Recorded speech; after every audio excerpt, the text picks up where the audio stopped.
why not lift a living income so people could afford the basics? It's always a compromise, and compromises mean that some people get more and others get less. Far too simplistic. That is not how the world works. First of all, thank you for explaining. Did he mislead Parliament? My view is he didn't. It's always somebody else's fault. Whatever side you're on. Parliamentary democracy, that does matter. The conversation starts here. Let's start with this breaking news. Politics Live, tomorrow at 12:15 on BBC Two and iPlayer.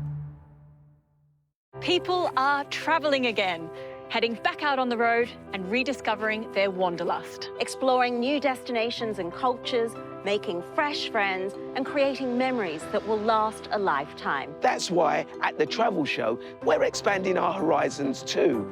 And wherever we go, we want you to come with us. Now, that might make for an awful lot of excess baggage, but we think you're worth it. The Travel Show. Watch now on BBC iPlayer.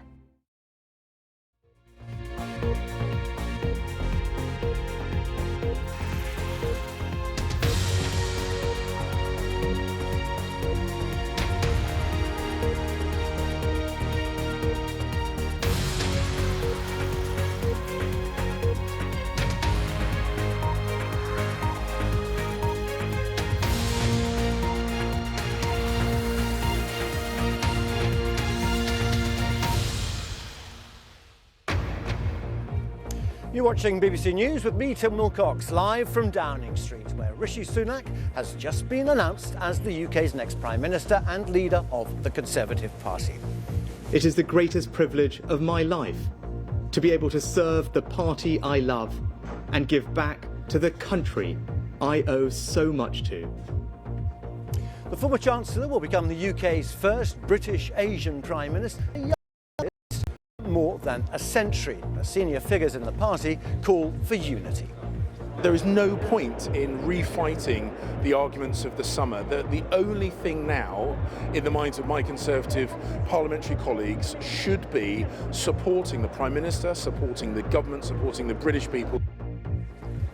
Labour have reiterated their call for a general election, echoed by the SNP, Lib Dems and the Green Party. The people of this country now deserve us to go to the electorate to put our policies forward about how we're going to deal with this cost of living crisis that the Conservatives have put upon the British people and let them have a vote.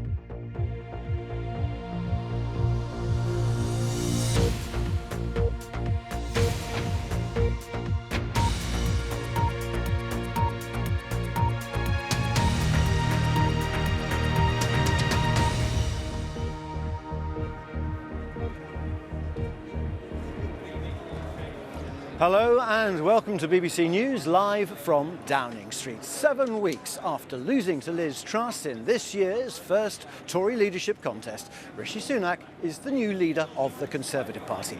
Mr Sunak is the first British Asian to head the UK government, and at 42 years old, he will be the youngest Prime Minister in more than a century. Mr Sunak's victory was confirmed this afternoon when his last remaining challenger, Penny Mordaunt, dropped out of the race just a few minutes before the nominations closed.